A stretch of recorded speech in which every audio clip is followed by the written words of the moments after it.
Bonjour à toutes, bonjour à tous, c'est Baz de Force OM Télé, bienvenue pour cette nouvelle vidéo. Alors c'est vrai, je suis plus rare, mais vaut mieux pas la qualité que la quantité.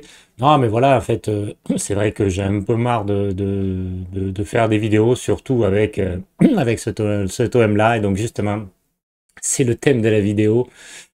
OM, incompétence et décadence, un club en perdition depuis très longtemps. C'est même plus une crise. Voilà, je crois qu'il faut être clair. Ce n'est même plus une crise comme il peut y en avoir beaucoup dans ce club malheureusement. C'est plus profond. Voilà, c'est beaucoup plus profond. Alors certes, j'ai mis Frank McCourt out, mais ça peut même remonter avant à Margarita Louis-Dreyfus, voire à Robert Louis-Dreyfus. Alors certes, à tout voir et être assez juste. Il y a eu des titres, il y a eu des belles saisons, il y a eu des finales de Coupe d'Europe, etc. On va voir ça en détail aussi. Mais de manière générale, le club est vraiment en déliquescence depuis plusieurs années. Ça dure, ça s'enfonce. Alors il y a une saison, tu vas te dire, on va dire oui, l'OM s'est qualifié en Ligue des Champions, mais après, l'OM est ridicule en Ligue des Champions. Donc, pour moi, ça change pas. C'est pas parce que tu te qualifies pour la Ligue des Champions que ça y est, le club a réussi. Ça devrait être une constante. L'OM devrait être en Ligue des Champions tous les ans, euh, avec le budget, l'aura, le poids des supporters, l'historique. Ce club devrait être en Ligue des Champions tous les ans et pouvoir y figurer convenablement. Je dis pas la gagner, mais je dis faire comme Lyon à l'époque, Lyon, le Grand Lyon, qui allait très souvent en huitième, en quart de finale de la Ligue des Champions. C'est là où l'OM devrait être, et l'OM n'y est pas. Alors, il y a plusieurs responsabilités. Il y a à la fois de la direction, direction large, hein, c'est-à-dire les présidents, les deux présidents qui se sont succédés, ou même les présidents, hein, avant Macourt, le propriétaire et les propriétaires qui se sont succédés. Et ensuite, l'équipe. Mais l'équipe est forcément la conséquence des choix de la direction. Donc, on va commencer par la direction. La direction actuelle avec Pablo Longoria, mais je dirais même avant avec Jacques-Henri Hérault. On reste dans dans la période McCourt et après on ira même au-delà. Euh, B, autant Longoria, je dirais les deux premières années, on va dire, il avait réussi son entrée, tant au niveau de la communication, mais ça, c'est pas très important, je dirais. On va pas trop s'attacher à ça, c'est les journalistes qui s'attachent à ça. Mais c'est plutôt par rapport au mercato. Il avait réussi à construire une équipe vraiment intéressante, en tout cas qui était montée en gamme en termes de qualité, avec des joueurs qui étaient bien meilleurs que ce qu'on avait avant. Et après, il a tout cassé. Alors, il y a des explications. C'est pas que de la fatalité. C'est tout simplement, c'est que, et ça, c'est par contre, je vais faire une généralité depuis très longtemps à l'Olympique de Marseille, c'est que les dirigeants qui viennent à l'OM, qu'ils soient présidents, directeurs sportifs, eh bien, ils sont là pour se gaver financièrement, quoi. C'est que ça qui les intéresse. Il y a aussi l'image pour après avoir un tremplin professionnel, mais ils sont là pour se gaver financièrement. Donc, du coup, ben, ils font des transferts à tir à l'arigot, des transferts qui n'ont aucun sens, mais qui, eux, ben, ils en profitent pour prendre des commissions, soit le directeur sportif ou les présidents. Et voilà. Et le dernier qui est arrivé, je suis désolé, Benassia, il est dans la même move, exactement. Qu'on aime ou qu'on n'aime pas le joueur, qu'on aime ou qu'on n'aime pas le personnage. Enfin, c'est pas lui ou un autre, c'est tous ceux qui se sont succédés et qui est une des causes de la déliquescence de ce club, de la décadence sans fin de l'Olympique de Marseille. Voilà, ils sont là pour leur propre intérêt, pour gagner de l'argent au détriment de l'Olympique de Marseille. Certes, ils peuvent être passionnés ou pas passionnés, enfin en tout cas intéressés par le foot ou par l'OM, mais la finalité c'est ça.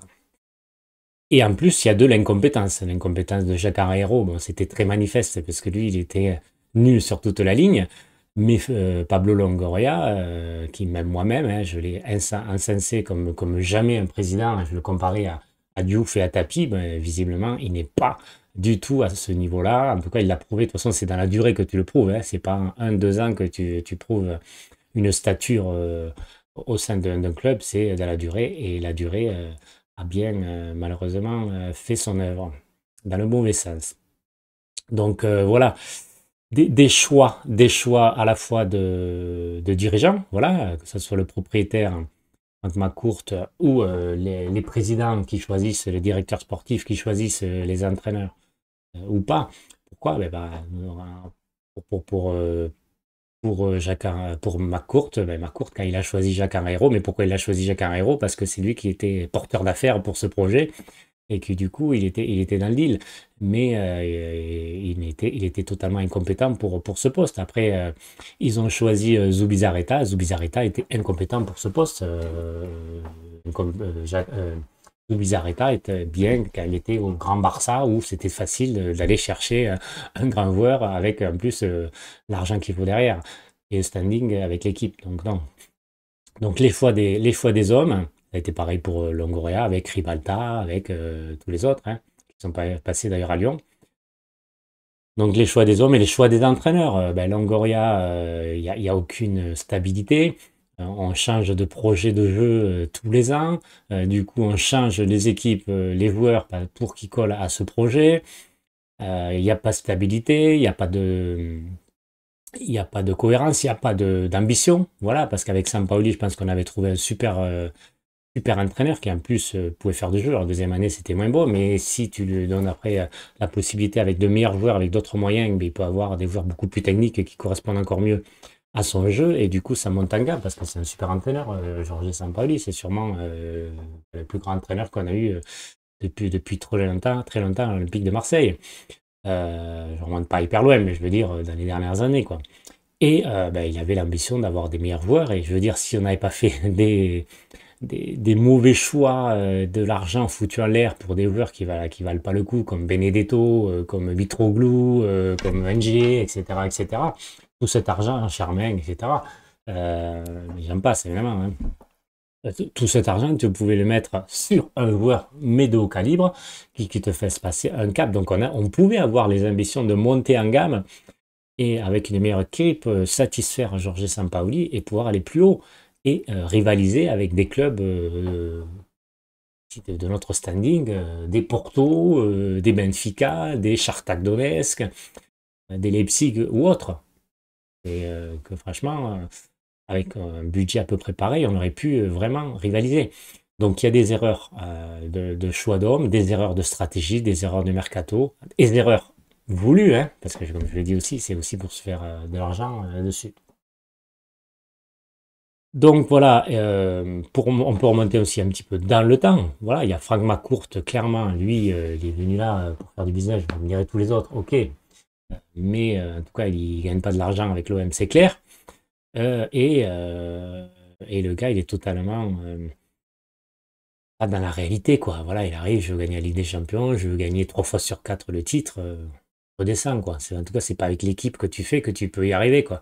Et en attendant, il y a eu 0 titre sous McCourt. Ça fait 8 ans que ce propriétaire est à la tête du club. Donc c'est un échec. Alors après, on va me dire, oui, on a fait une finale de Coupe de l'UEFA, d'Europa League, ok. Bon, on a fait 2 fois Ligue des Champions, mais je veux dire, c'est tous les ans que tu dois te qualifier pour la Ligue des Champions directement. Pas, euh, pas en phase, phase de qualification, où là où tu te fais cirer par Panathinaikos. Donc ça, tu dois être qualifié chaque année pour la Ligue des Champions et ensuite aller chercher. Je connais très bien Toulouse parce que je suis pas très loin. Ben, Toulouse, ils ont gagné la Coupe de France, quoi. Voilà. Est-ce que depuis quand l'OM n'a pas gagné la Coupe de France? Depuis 1989. Ça commence à durer, quoi. Et d'autres clubs ont gagné la Coupe de France, comme Rennes ou d'autres. Donc non, tu dois pouvoir quand même gagner des titres, tu dois pouvoir aller gagner des Europa League notamment, ou des Ligue Europa Conference, et tu dois faire un petit parcours en Ligue des Champions, comme d'autres ont fait. Donc il y a un échec total de l'ère McCourt, et ça remonte à l'Ouest. C'est pour ça que je vous dis que le club est en perdition depuis très longtemps. Quand c'était sous Margareta Ludreifus, alors à l'arrivée, elle a bénéficié du travail de Pape Diouf, qui nous a permis d'avoir une grosse équipe, en prenant Didier Deschamps, un grand entraîneur, et qu'il y avait des joueurs pour faire des choses avec des Mbia, avec des Enze, etc. Et Mamadou Diang. Et donc, on a été champion. Mais ça a duré quoi? Il y a eu un titre de champion, trois coupes de la Ligue, et après, plus rien. Alors, on me dit, il n'y a pas que les titres. Oui, mais enfin, tu en connais beaucoup de saisons qui ont été vraiment satisfaisantes. Il n'y en a pas beaucoup. Donc, ce club est en déliquescence à la fois au niveau sportif, à la fois au niveau financier, à la fois au niveau prestige, à la fois au niveau. Alors, ça, on l'a jamais eu. Jamais eu, malheureusement, dans ce club, on n'a jamais eu de pérennité, de cohérence dans le projet, avec un entraîneur qui s'installe 3 4 ans. Liverpool, c'est quand même un club explosé, mais Klopp, il est resté longtemps. Alors, certes, ce n'est pas le même moyen, mais je veux dire, il y a d'autres clubs qui ont beaucoup plus de stabilité. Lens avec Heinze, voilà. Donc, avec Ace, pardon, je prononce mal peut-être.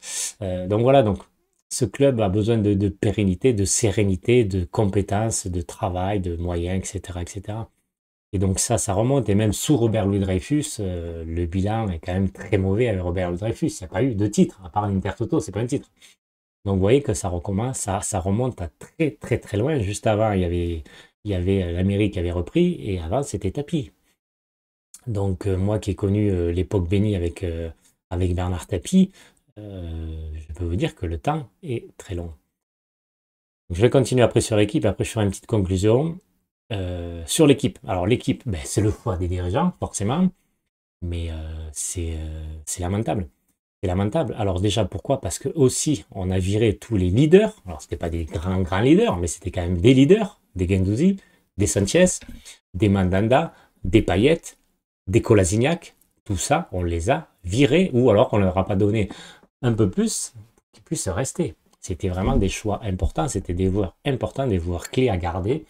Et on n'a pas su les garder, ou on n'a pas voulu les garder, et on a préféré mettre un peu plus d'argent sur un Aubameyang, sur je ne sais qui d'autre, ou un Lopez, etc. Enfin, donc non, ça va pas. Donc après, ben, tu te retrouves avec des joueurs qui n'ont pas de caractère, qui du coup se laissent aller dès qu'ils prennent un but, dès qu'ils ont une petite contrariété dans le match, ben, voilà, ils tombent, hein, ils n'ont pas de mental, quoi.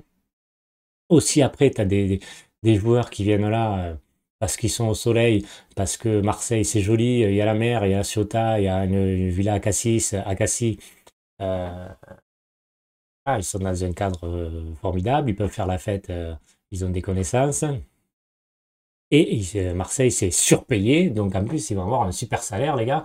Donc voilà, ils sont là vraiment, soit en pré-retraite pour certains, soit d'autres, ils sont là pour prendre le fric. Et puis voilà, donc ça les intéresse. Alors ils peuvent faire quelques bons matchs, si tu veux, mais toute la saison, ils vont pas être réguliers, donc ils vont pas avoir un niveau de régularité dans la performance élevé. Et donc ça fait des Jonathan Klaus, c'est encore c'est un des meilleurs qu'on a, qui donc ne sont pas bons toute l'année et qui choisissent leur match. Et encore, même quand ils les choisissent, des fois, ils passent au travers. Donc une équipe sans leader, une équipe sans caractère, une équipe sans talent, techniquement, mais c'est d'une faiblesse sans nom, quoi. C'est très longtemps que j'ai pas vu une équipe aussi mauvaise sur le terrain. Et pourtant, il y en a eu beaucoup de mauvais. C'est pour ça que je vous dis que ce club est en perdition depuis très longtemps, parce que au niveau technique, ça fait peur, quoi. Aussi bien en attaque qu'en défense, qu'au milieu, etc., que les passes, que les tirs, que voilà, c'est abyssal, quoi. Il n'y a rien, quoi. Donc voilà, donc au niveau technique, après au niveau physique, c'est pareil. Tu as l'impression que tu plonges toujours, que tu peux pas faire demi-temps constante au niveau physique. T'as des joueurs qui se pètent physiquement, qui vraiment des fragiles, des Kondogbia, j'ai oublié son nom qu'on avait avant, bon bref, un qui était aussi un kit, Bailly, voilà, et d'autres, et des Diarra et autres. Donc c'est vraiment des joueurs qui sont mal préparés, physiquement, techniquement, ils sont en dessous. Tactiquement, c'est pareil, les gars, ils comprennent rien, ils ont des QI de football, Nuno Tavares, etc. Je parle d'avant, mais bon, peu importe, je vous dis, j'englobe tout. Ils ont vraiment des QI football, mais proche du néant, quoi, du zéro, quoi. C'est pas des joueurs intelligents, quoi.